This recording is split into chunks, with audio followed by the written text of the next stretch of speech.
hope, State of the Nation address. And that will be around, I think, 3 o'clock or 4 o'clock today. Sana naman 4 o'clock. Para naman di 3 o'clock, parang the crucifixion. Anyway, it's a Monday and we will have a lot of news and hopefully get some report along the way. But for those of you who have joined us this morning, thank you for joining us here on Agenda via Cignal TV, channels 8 and 250. And for those who are also looking for alternatives, you can watch us on facebook.com/onenewsph as well as on YouTube and by getting the Cignal Play app. Okay? And before we go to today's interviews, let's first take a look at the front page of the Philippine Star.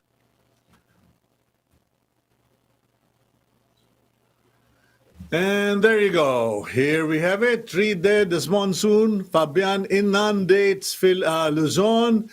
Rodi to LGU set more sane vaccination drive. But the headline is bold moves needed versus Delta. Presidential advisor for entrepreneurship, Joey Concepcion, urges the government to implement bolder moves against the spread of the Delta variant COVID virus.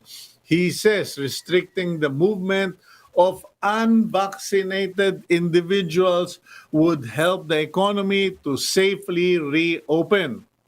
Concepcion also warned that the entire 2022 will face a severe challenge if the economy will be battered this coming fourth quarter. Okay, I for one support the call of Presidential Advisor Joey Concepcion that unvaccinated individuals should be restricted in their movement. Pasensyahan na po unless there is no vaccine available. Which of course, to be fair, is the case in many provinces dahil pautay-utay, papatak-patak yung patakan ng bakuna. What's happening is that in many countries around the world, you cannot enter restaurants if you are not vaccinated. You cannot enter public facilities if you are not vaccinated. And if you want to, you will have to show a very recent RT-PCR test. So, pasensyahan na because apparently there are still people who are resistant. But compliments to the city of Pasig because according to Mayor Vico Soto, 100% vaccinated ang mga senior citizens there. And I am one of the 100% and along with my wife. Now, let's move on. But here we go. At least 3 people were killed as the enhanced southwest monsoon or habagat brought heavy rains over the weekend. The National Disaster Risk Reduction and Management Council or NDRRMC reported that a 39-year-old woman was killed in Baguio City while 2 men were hit by lightning in Ilocos Norte. If I remember correctly, that one in Baguio, binagsakan po ng puno. Please be careful because there was so much rain that a lot of the trees have fallen or have very, very unstable root systems because of water saturation. I lost a 20-year-old pine tree out back there because of the rains yesterday. And finally, from the front page, the House of Representatives or Congress ensures they will prioritize economic measures in the tight schedule of the third and final session of the 18th Congress, which opens today. This despite the upcoming elections. Senate President Tito Soto and Majority Leader Mig Zubiri said Congress session days will tackle the 2022 national budget and 10 economic reforms. Naku po, ayan na. That's when all of the politicking is going to happen because there is, that the Senate has a penchant for really cutting and slicing and dicing the the inflated budget requests or proposals. So, but anyway, going back to the front page, I don't know if the if Team Agenda can flash back the front page, but on the center bottom of the Philippine Star today, you will see a picture of a snow leopard named Ramil in the San Diego Zoo, who has tested positive for COVID-19. May ubo na, sinisipon-sipon pa si Ramil, the snow leopard, which makes us realize that it's not just humans, but some animals. It's been reported dogs get it. Now a snow leopard reportedly got it in San Diego. So if you're still wondering about how contagious that disease is, well, there you go. Just check it out on the internet. Ayun po, there, bottom, middle of the Philippine Star front page today, that's the picture of the beautiful Ramil, the snow leopard, who is COVID-19 positive. Hindi lang nila sinabi kung Delta variant siya o hindi. Okay. Meantime, let's go for the quote of the day, the Bible verse for the day. It is from the book of Matthew, chapter 5, verse 45. Wait a minute, chapter 5, verse 45. That you may be the children of your Father in heaven. He causes his sun to rise on the evil and the good, and sends rain on the righteous and the unrighteous. And basically, that quote is to remind us, as far as God is concerned, He is fair, He is equal. If He lets the rain fall on everyone, His grace is available to everyone, and His judgment, and as well as His blessings, are available to everyone, both good and bad. Now, at the end of the day, it's simply a choice. Do you want to partake of God's blessing, or do you want to partake of God's curse? Okay. We will continue with what we are sharing with you today. We are trying to get...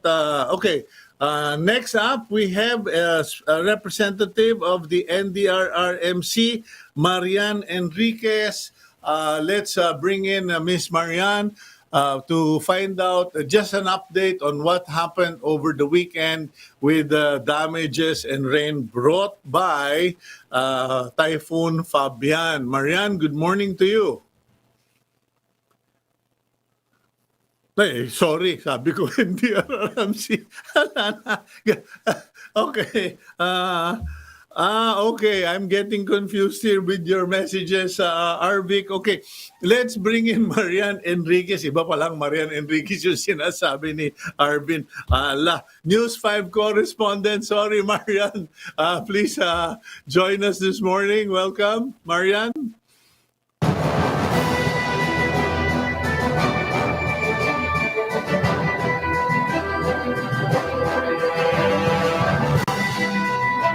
Good morning, Cito. Yes, I'm actually here outside of Batasan, Pambansa Complex, and I'm not from NDRRMC, okay? No, we are just awaiting for the joint opening of the third regular session of the 18th Congress here at the House of Representatives at 10 a.m., which will be followed by President Duterte's sixth and final State of the Nation address at 4 p.m. And now, as per the Secretary General, around 350 guests will be allowed to physically attend the program. That is still a huge increase from last year's 50 guests only.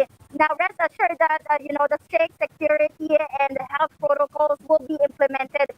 SONA attendees here need to be fully vaccinated and have an RT-PCR test result ready, negative RT-PCR test result. And also, they will have to undergo an antigen testing upon arrival at the Batasan. Majority of the guests, Cito, will be coming from the House of Representatives, lawmakers from the House of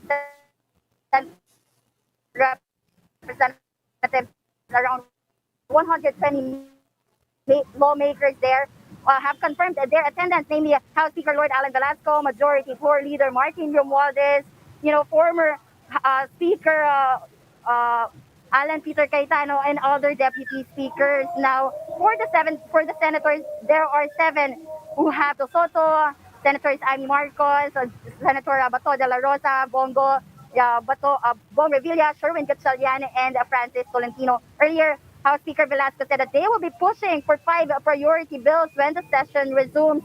They are the proposed Philippine Virology Institute Act, the Center for Disease Control Act, amendments to the Continuing Professional Development Act of 2016, Bureau of Immigration Modernization Act, and the National Housing Development Act. Now, Velasquez said that they will work towards the approval of these bills alongside the legislative agenda of President Duterte that he will outline in his SONA today. Cito. Okay, that's interesting to hear. Apparently, 350 must be fully vaccinated with RT-PCR. Now, in the middle of your report, you went a little choppy, and I was worried that the police might already be checking their jamming, electronic jammers. Do you know when the jammers are going to be put on by the PNP? Well, Tito, we're expecting that later this afternoon, we will be losing our signal here, so we have to move just outside Batasan Complex. Maybe we can just do our live later at Sadigan. But what we know so far is that just before President Duterte arrives here in the House of Representatives, they will start jamming the signals here, maybe around 3 p.m. Tito. Okay, what about the protesters? I understand that they intend to launch a major street protest today. Are they even going to get as near as the Quezon Memorial Circle, or are all roads to the Batasan totally blocked? You know what, Tito, going here, on our way to the Batasan complex, we saw hundreds of policemen, police personnel along the Commonwealth, along Tandang Sora Road, where, several protests will be happening. But also, just in front of Batasan complex, we are seeing hundreds of police personnel here gearing up for today's SONA. But we haven't seen any rallies yet. At this early, they will maybe gather around 10 or just before SONA, President Duterte SONA will start. Okay, well, I suppose I'll have to let you go already, Marianne, because I know you're going to have to find people to talk to. And I think your job is what, 10 times harder now because everyone is scared about Delta variant and are limiting their exposure outdoors. Yes, yes. Thank you very much, Tito. I will keep you posted about everything that's happening here in Batasan. We cannot go actually inside because only the state media are allowed to enter the Batasan. But rest assured that we'll be giving you news and all the information that is happening right here. Okay, thank you very much, Marianne. Looking good. Stay healthy, stay safe, and keep us posted. Have a good day, Marianne. God bless. Okay, that's Marian Enriquez, and my bad, akala ko kasi because we were supposed to bring in someone from NDRRMC, and the two messages connected, and I did not realize I was supposed to be introducing our news correspondent Marian Enriquez. But days like this, I don't envy our news correspondents from TV5 because they're going to be chasing after people who are actually social distancing, and from the looks of it, many people, key officials, will be going to the Batasan very late today, or unless they are their presence is required in Congress. So yun po, you heard it. The private sector media, the general media are not allowed inside the Batasan. Only the government media, meaning PTV4, the PCOO, etc., and that's it. Now, we will keep you posted on what's been going on. Now, I do hope that you are all okay. Dun nga sa notes ko napansin, someone had mentioned, Kuyang, what's this? Delta variant, 1 week of rain, earthquake, and then in Cainta ba yun? The water turned red. And I said, do you see Charlton Heston anywhere? Parang Moses, di ba? And I tried to make light of the situation, but it was a hard week for many of us. And here, the sun is finally getting through. We will have sunlight, and God willing, my solar lamps will all be going on. But anyway, now as far as the SONA is concerned, while we're waiting for our co-host this morning, as far as the SONA is concerned, everybody has his or her own version of the SONA or an analysis of the SONA. In fact, in the Philippine Star, I've been asked to moderate a discussion, analysis on the state of the nation on Facebook, on the Facebook page of Philippine Star. That will be at 3 o'clock today. So please join us later in the afternoon. Meantime, eto na po, nandito na ang ating bisitang pandangal, our regular resource person who is very political and very legal. Pero I just want him to help us go through the program with the assessment. We have with us the Dean of the Pamantasan ng Lungsod ng Maynila College of Law, Attorney George Garcia. Dean Garcia, good morning. Good morning, Sir Cito, and good morning to all the televiewers. Buwan, nakabarong si Sir. Good morning, pasensya ka na. Sonang-sona ka. Ako, farmer na farmer. Sonang-sona. Anyway, it's nice. It's always nice to have you on the program.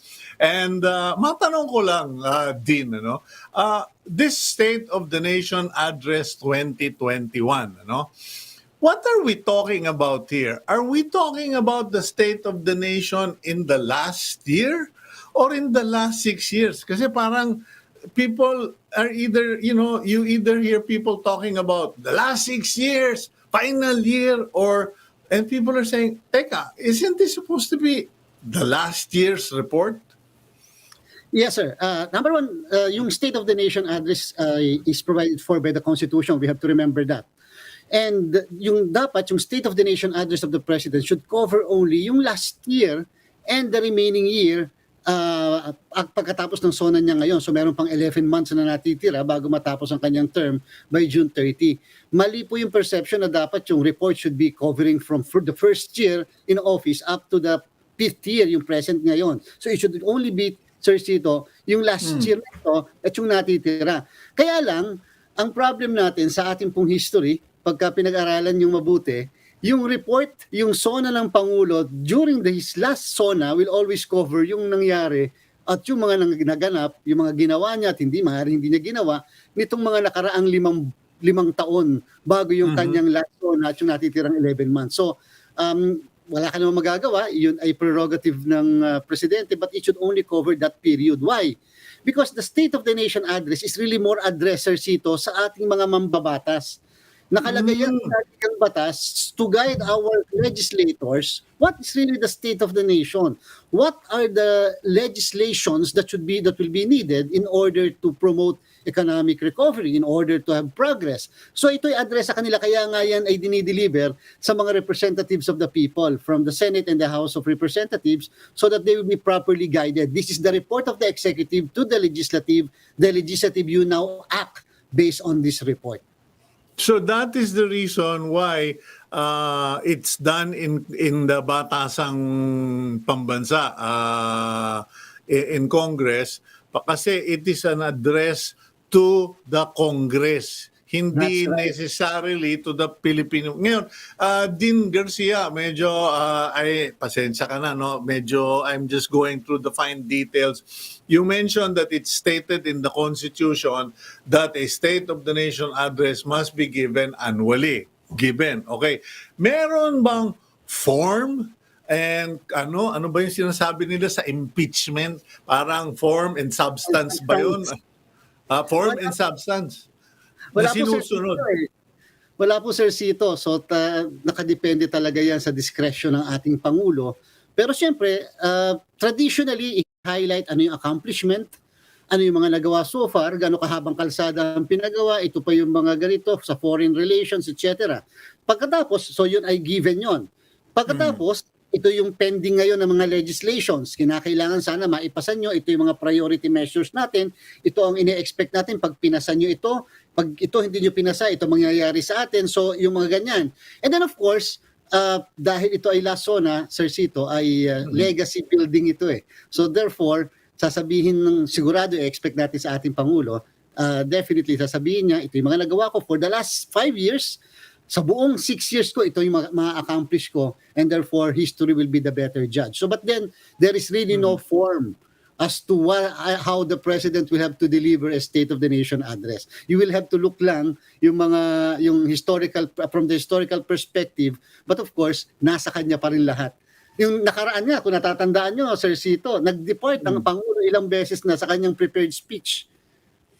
Nako, mabuti nga kung nag-depart lang from the prepared speech. Ang problema, yung mga ibang nagsasalita ng SONA, nagde-depart from the prepared time. Puro overtime, nakakainis. Okay. So wala pong form, Sir Tito, walang form. So pwede tayong abutin ng 3 oras dyan, basta trip ng presidente. Any president, there is no time limit. No one can say, Mr. Speaker, can someone please tell the Mr. President na overtime na tayo, kailangan isara yung building. Wala po, Sir Cito. Kahit nga po yung pagdating niya, kung natatandaan nyo, may isang pagkakataon, 1 oras na late yung pagdating ng ating Pangulo and therefore kinakailangan mag-extend. Kaya yung lahat ng mga networks, wala ng news. Dahil siyempre, na-cover na yung period ng news. So, ganun po, pwedeng sobrang pagkahaba-haba, pwede namang sobrang pagkaiksi ng kanyang state of the nation. Pero in fairness naman to the President, hindi siya na late noon. If you're speaking about President Duterte, hindi siya na late noon. Nagpa-late siya kasi na-tip sa kanya, nasabihan niya, Sir, nagbababag pa, nagnanakawan pa ng gabel doon at saka ng silya doon sa Kongreso, wag muna kayong pumunta. Anyway, going back to the form, substance, or absence of such a requirement. Now, it's very interesting you mentioned that the State of the Nation is intended for Congress, so Congress will know what legislative agenda they should embark on.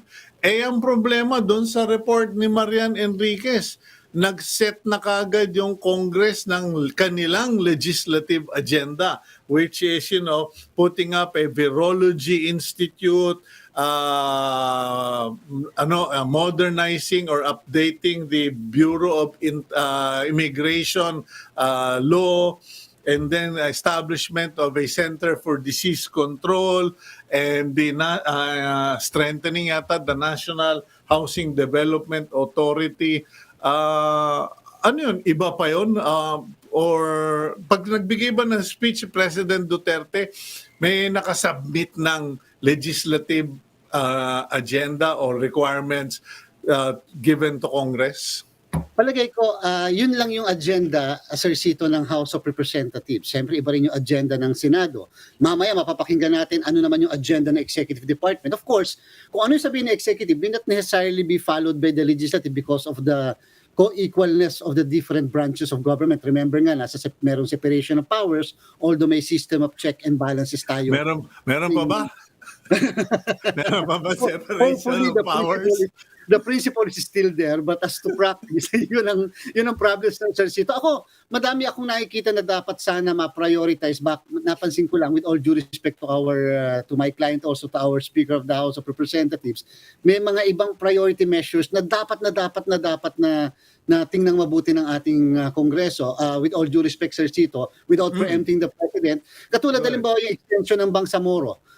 May problem tayo ngayon dyan kasi yung Bangsamoro, yung appointment kasi yung transition ay up to the election only. So ang tanong lang ay kinakailangan ba mag-election na sa Bangsamoro, itutuloy pa yung mismong mga nakaupo ngayon. Ang sabi nila, hindi pa sila handa para humarap sa isang eleksyon kasi meron pa tayong decommissioning ng mga barel, ng mga armas ng mga kapatid nating MILF forces na sumanib na ngayon sa gobyerno. So isa 'yon.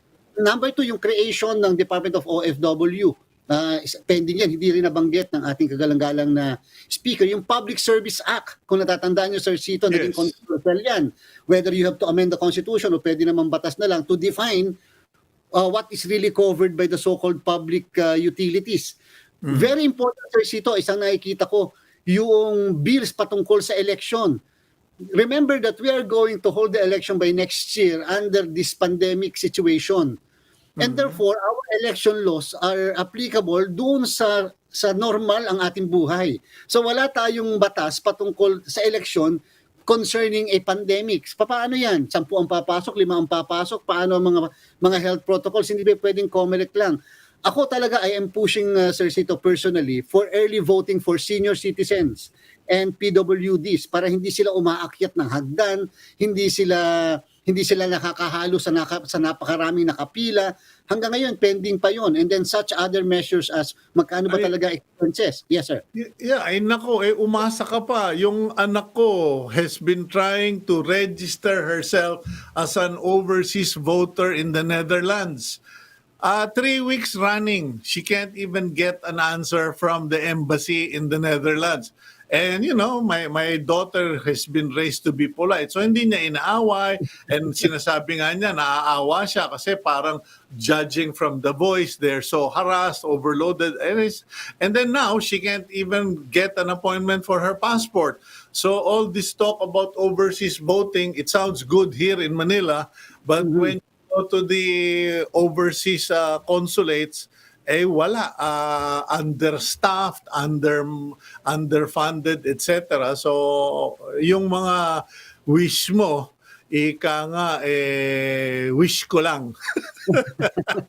Pero sana Sir Cito, especially na yung sinasabi ng COMELEC, kinakailangan nanghihikayat sila ng mga new voters to register. Pero katulad nga ng experience ng iyong pong anak, bakit nagkakaganyan? So napakadami pang dapat gawin in preparation for the election. Remember, this is a make or break for us. We have to elect a new leader, but we have to conduct the election peacefully, orderly, honestly, and at the same time with full credibility.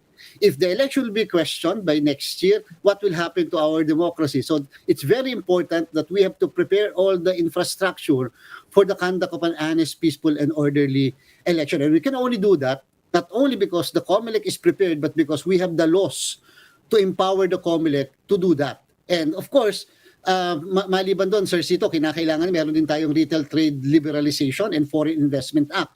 And finally, kung natatandaan natin, na blacklist na naman po tayo internationally kasi wala tayong amendment sa ating anti-money laundering law.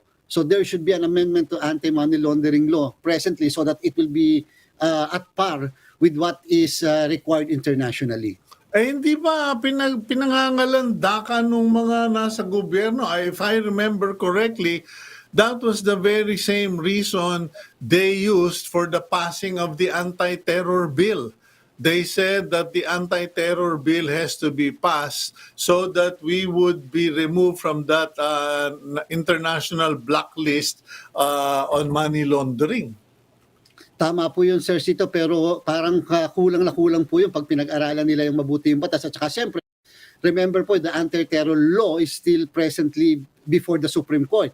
And hindi pa natin alam kung if the Supreme Court will declare unconstitutional or affirm the constitutionality of the anti-terror law. So medyo yan pa rin ay shaky pa rin. It is now presently in existence, but that is still subject to question of legality. Now, may kulang kasi katulad yung tax evasion. Hindi kasi nako-cover 'yon. Paano yung mga winnings sa mga casino? Hindi kasi nako-cover 'yon sa anti-money laundering. So yun yung mga loopholes na nakikita nila na pwedeng paglabahan ng mga manduduming pera para maging malinis.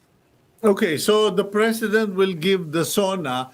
Now, it's interesting you pointed out that it's a report to Congress, so Congress can craft the necessary legislation that will support whatever programs or direction the Duterte administration will take in 2021 going to 2022. But given that there's only 11 months, and in this nation or in this country where palit tayo ng palit ng mga leaders na as the same way we replace underwear, is there still a point to legislate for an 11-month program? Yes, Sir Cito. Very, very, very important. The single biggest, most important piece of legislation that this present Congress can enact in the remaining 11 months is yung budget po for 2022. Very important. That may be an election budget, but that is also a budget that is to be properly and should be watched carefully by the people. Bakit po? Dean, time out lang. Let's go for a quick break. When we come back, I'd like to find out more about that because we all presume na yung budget doesn't require a law. Parang, hey, kailangan lang pera. Taon-taon naman, nangingi ng pera. Di, gawin natin yung annual budget. But we'll go for a quick break here on Agenda. We'll be right back with Dean Garcia here on Agenda.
Okay, we're back here on Agenda. It's SONA Day for President Rodrigo Duterte and his administration.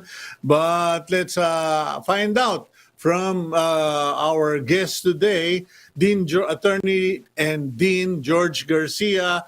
Dean, before we went into the break, you were already talking about one important legislative agenda, which is the 2021 o 2022 budget? 22 budget. Okay, ngayon, ang tanong, pumupunta ba ang Pangulo sa Kongreso to ask for them to pass laws to give him authority or to give him money? Is legislation all about power or all about funding? It's all about giving authority to spend public fund. Nakalagay po sa ating saligang batas, walang public fund ang pwedeng gastusin ng walang law na nag-o-authorize sa paggastos ng public fund na ito. And therefore po, kahit may pondo dyan, ay hindi pa sa pwedeng gamitin ng walang special law o walang regular budget pinapasa po ang ating Kongreso.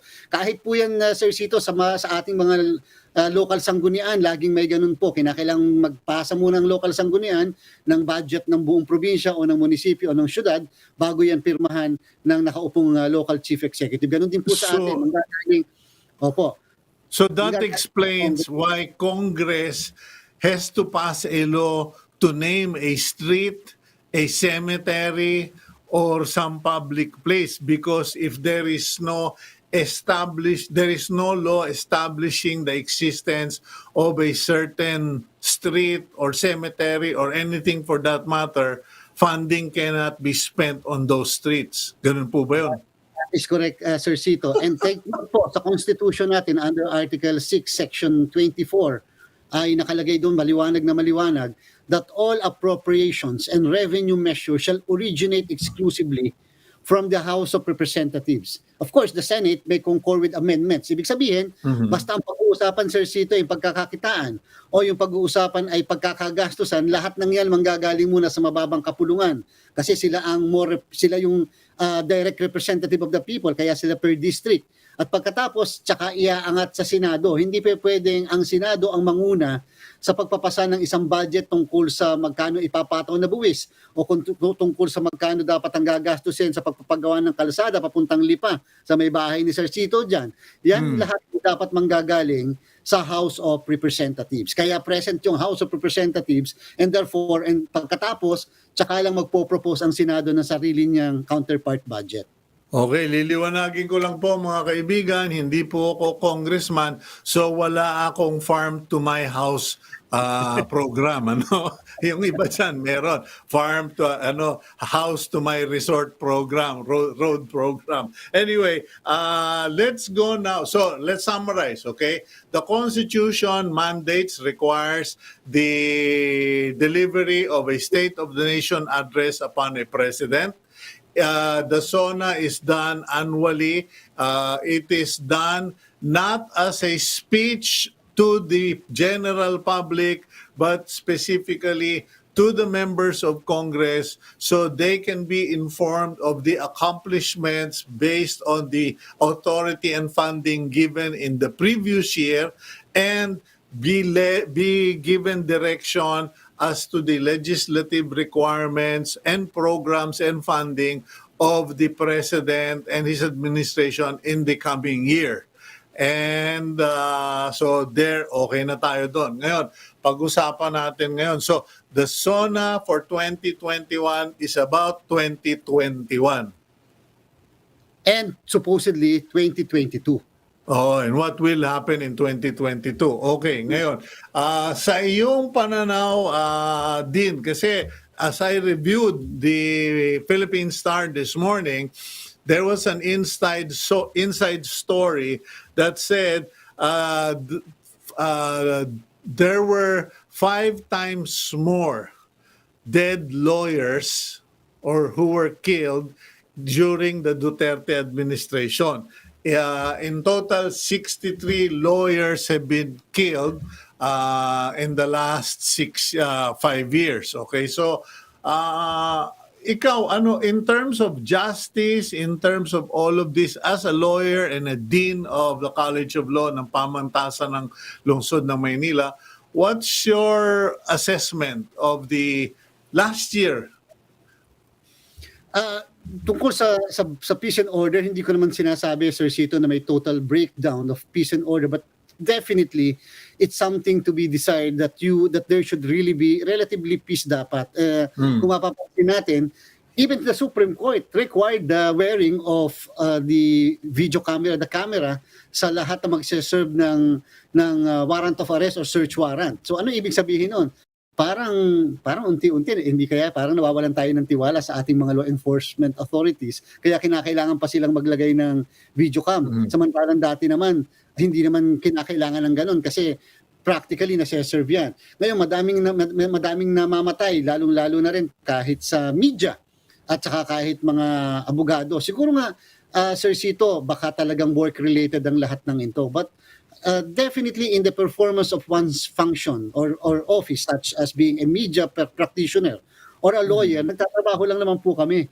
Siyempre po, maaaring yung position namin may be contrary to the strongly contrary to the position of others, but there should really be no violence in the defense or in the prosecution of your case. In the same manner, yung media, hindi naman dapat ma-fault for just exposing the truth or for just telling the truth. Yun naman po yung talagang role namin. And so, wag sanang i-take against, but at the same time, you cannot prevent talaga criminal minds.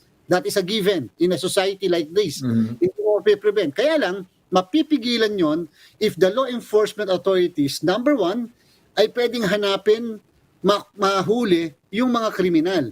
Pero kung mga kriminal ay hindi nahuli, na riding in tandem ka, na malaya sila, ay talagang lalakas po ang loob ng lahat na magtumba ng kahit na sino. So ang sinasabi po natin, Nauunawaan natin yung nature ng trabaho natin, yung nature, kami bilang abogado, kayo po bilang journalist, nauunawaan natin yan. Merong limit din naman ang lahat.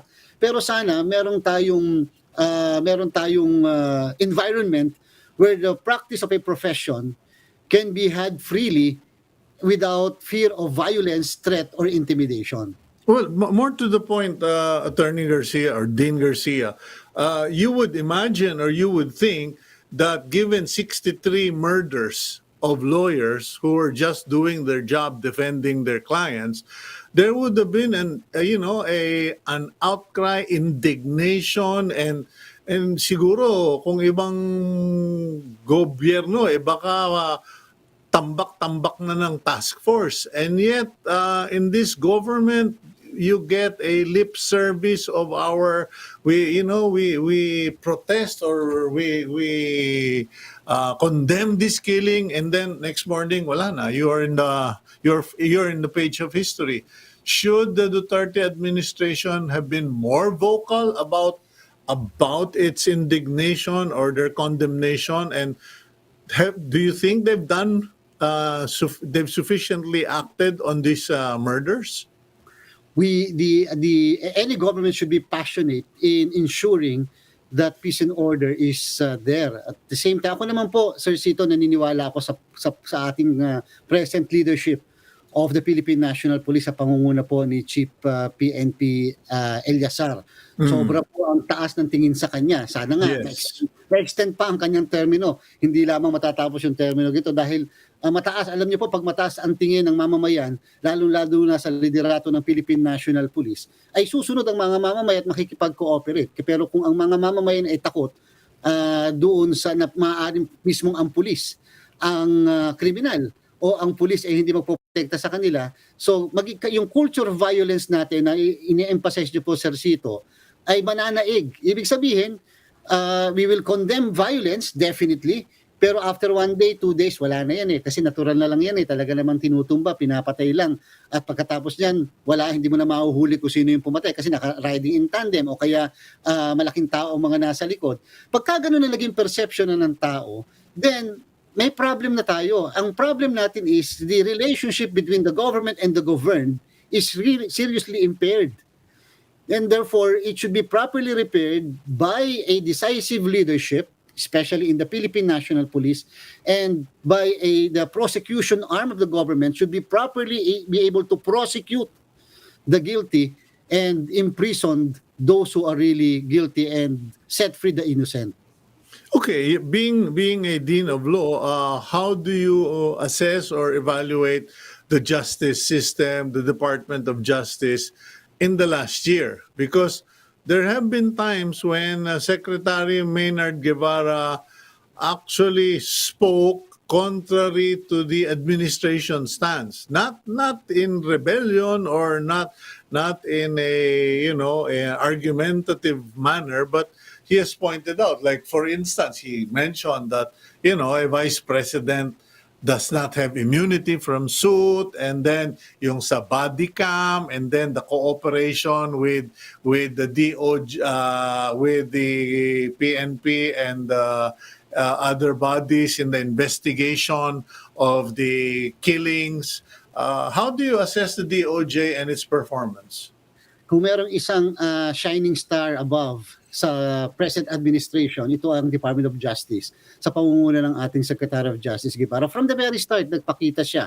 Take note, Secretary Guevara came from the former administration, but he was stopped to help the present administration. So ganun kataas ang integrity at credibility ni Secretary Guevara na kinuha siya mula sa nakaraan, tapos ngayon naninungkol. At the same time, yung kanyang mga sinasabi ay maaaring hindi laging pabor sa administration. Madami nga, sabi mo nga, Sir Cito, against, but yung credibility is there.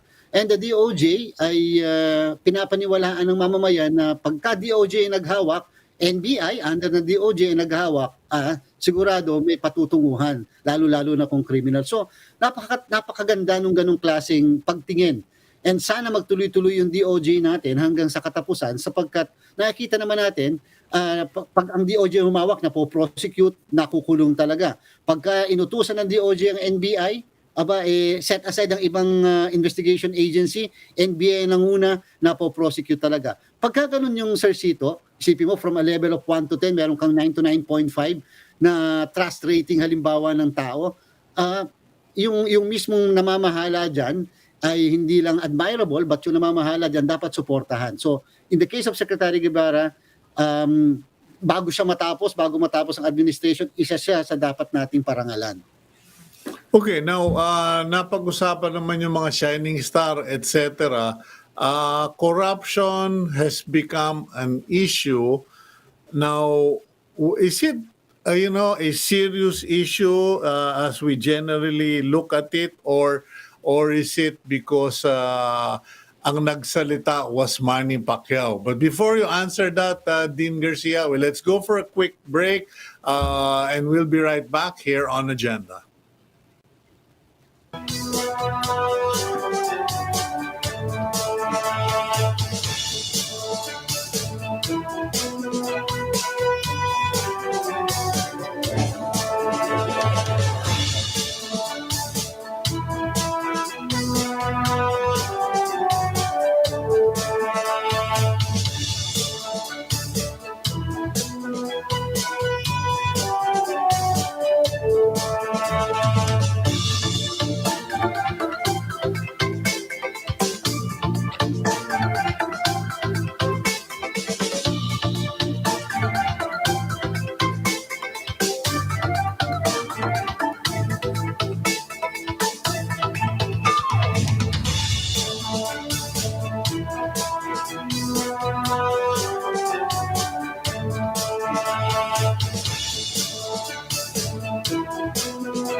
Okay, you're back. You're back here on Agenda. With us is attorney and Dean George Garcia.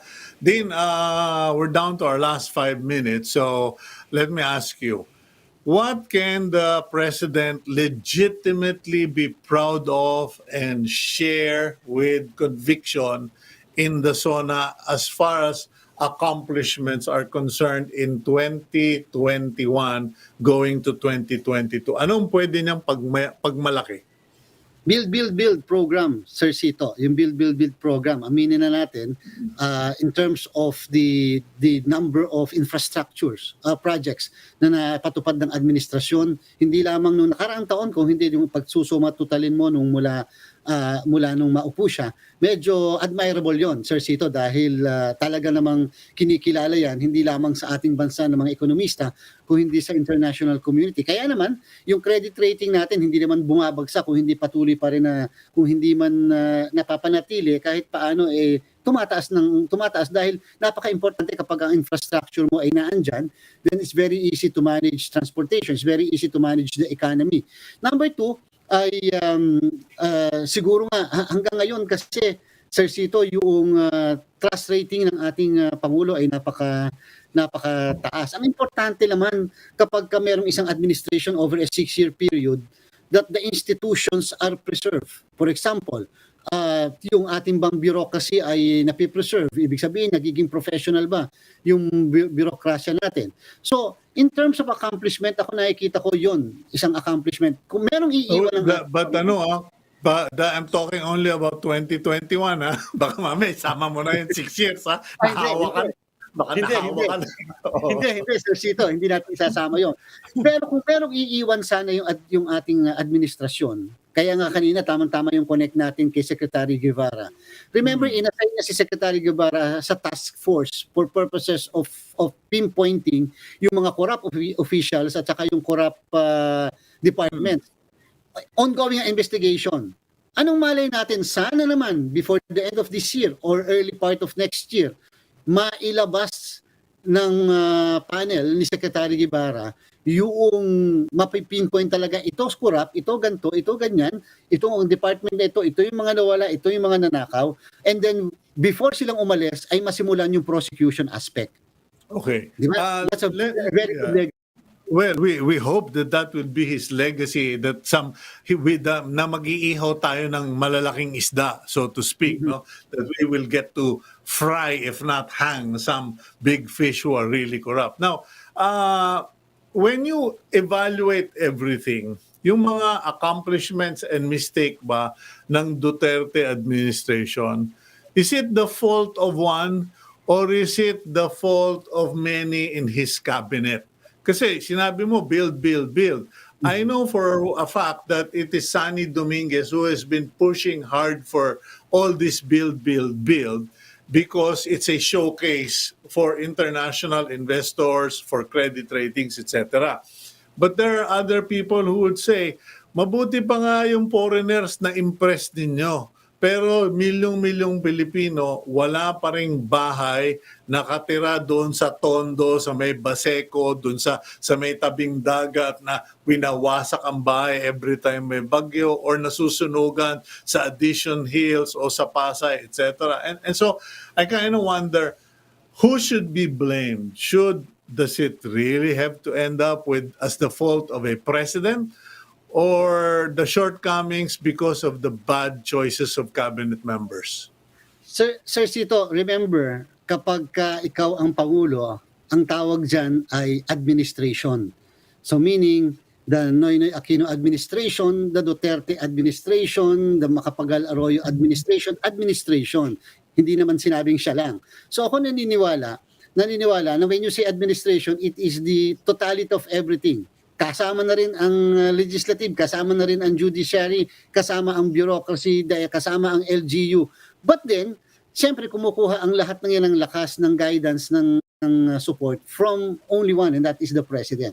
So kahit na sabihin mong it is the entire administration, the blame, the fame, the success, yung mga weaknesses and comments should always be directed to only one person. Yun nga yung problema ng ating sistema, and that is to the president. And that should be the guiding principle natin when we elect now our leader by 2022. So ang importante dyan, titingnan natin, pagka nag-elect tayo ng presidente, decisive leadership, credible, with integrity, tapos dapat kasama ba yung vice president niya o dapat medyo nasa opposition yung vice president niya.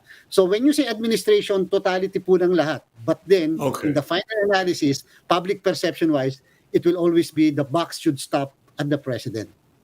Okay, well, thank you very much, Attorney and Dean George Garcia, for spending the day with me. Bibihira ako nagkakaroon ng solo guest, pero masarap pag mahaba at tuloy-tuloy ang usapan. Marami na naman kaming natutunan sa klase mo. Thank you very much, Dean. Thank you very much, sir. Thank you very much. Okay, that's Dean George Garcia of the College of Law ng Pamangtasan Lungsod ng Maynila. And ayun po, marami kayong natutunan. In the meantime, please stay tuned to One News PH and Cignal TV, channels 8 and 250. We are One News. I'm Cito Beltran. Have a good day. God bless all of you.